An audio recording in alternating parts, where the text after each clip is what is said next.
নমস্কাৰ জেআৰজি ব্লগলৈ পুনৰবাৰ সকলোকে স্বাগতম জনাইছোঁ। আজি আমি ASRLMৰ আণ্ডাৰত বৰ্তমান অৱস্থাত চলি থকা কিছুমান আঁচনি সন্দৰ্ভত আপোনালোকক অৱগত কৰিব খুজিছোঁ।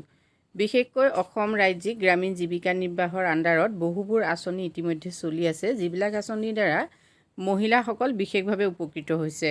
আৰু মহিলাসকল উপকৃত হোৱা মানেই ঘৰখন উপকৃত হোৱা। গতিকে আত্মনিৰ্ভৰশীলতাৰ জৰিয়তে মহিলাসকলৰ উৎকৰ্ষ সাধন কৰিবৰ বাবে চৰকাৰে বিভিন্ন ধৰণৰ আঁচনি গ্ৰহণ কৰিছে।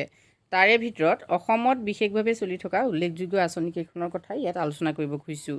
প্ৰথমখন হ'ল ৱাটাৰ হাইচিন্থ স্কিম, যিখন স্কিমৰ জৰিয়তে মহিলাসকলে মেটেকা উৎপাদন কৰি কেনেকৈ পৰিৱেশ ভাৰসাম্য কৰিব আৰু মেটেকাৰ উৎপাদনশীলতা বৃদ্ধি কৰি কেনেকৈ নতুন নতুন বস্তু তৈয়াৰ কৰিব, সেই সম্পৰ্কত এই আঁচনিৰ দ্বাৰা কাম কৰা হয়।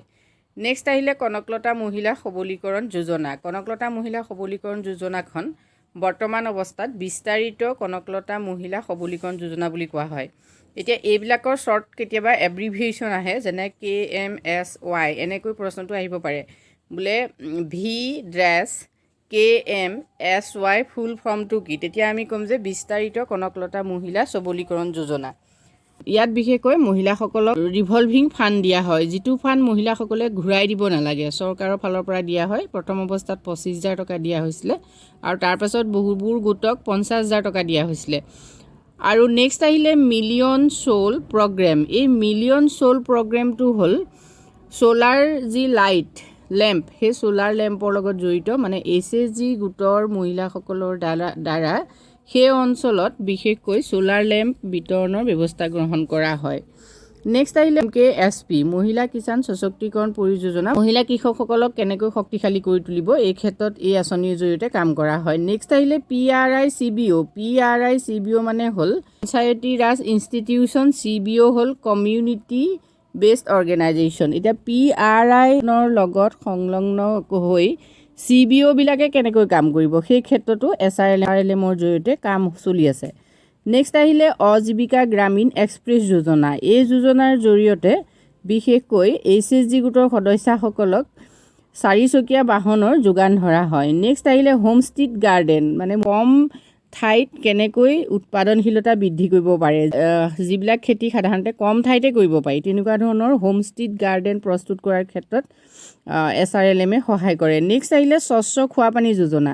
এই স্বচ্ছ খোৱাপানী যোজনা গুৰুত্বপূৰ্ণ এখন আঁচনি হয়। এই আঁচনিৰ জৰিয়তে বিশেষকৈ টি গাৰ্ডেনৰ যিসকল ব্যক্তি আছে তেওঁলোকক সহায় কৰাৰ ক্ষেত্ৰত এইখন আঁচনি ASRLMৰ জৰিয়তে চলি আছে। নেক্সট আহিলে handloom value chain. Handloom value চেইনৰ ক্ষেত্ৰত বিশেষকৈ হস্ত যি শিল্প, হস্ত তাঁত শিল্প, ৰেচম যি উদ্যোগ আছে আমাৰ অসমত, সেই ক্ষেত্ৰত ইয়াত বিশেষকৈ মহিলাসকলে কাম কৰাৰ ক্ষেত্ৰত ইয়াত সহায় কৰা হৈছে। নেক্সট আহিলে হিল ব্ৰুমছ এণ্ড মেইজ।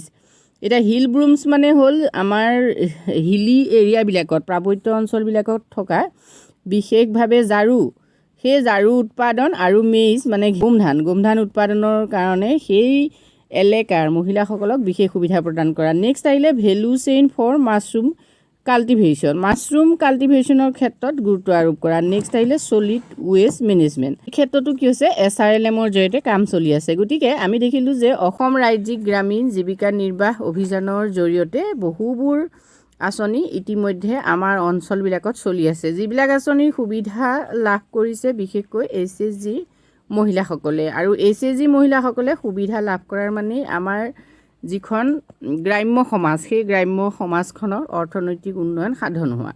গতিকে ASRLMৰ আণ্ডাৰত কেনেধৰণৰ আঁচনি গ্ৰহণ কৰা হৈছে, সেই ক্ষেত্ৰত আপোনালোকে নিশ্চয় কিছু আভাস পাইছে। আৰু যদি কিবা সুধিব লগা আছে তেতিয়াহ'লে কমেণ্ট কৰি জনাব। আজিলৈ ইমানেই, ধন্যবাদ।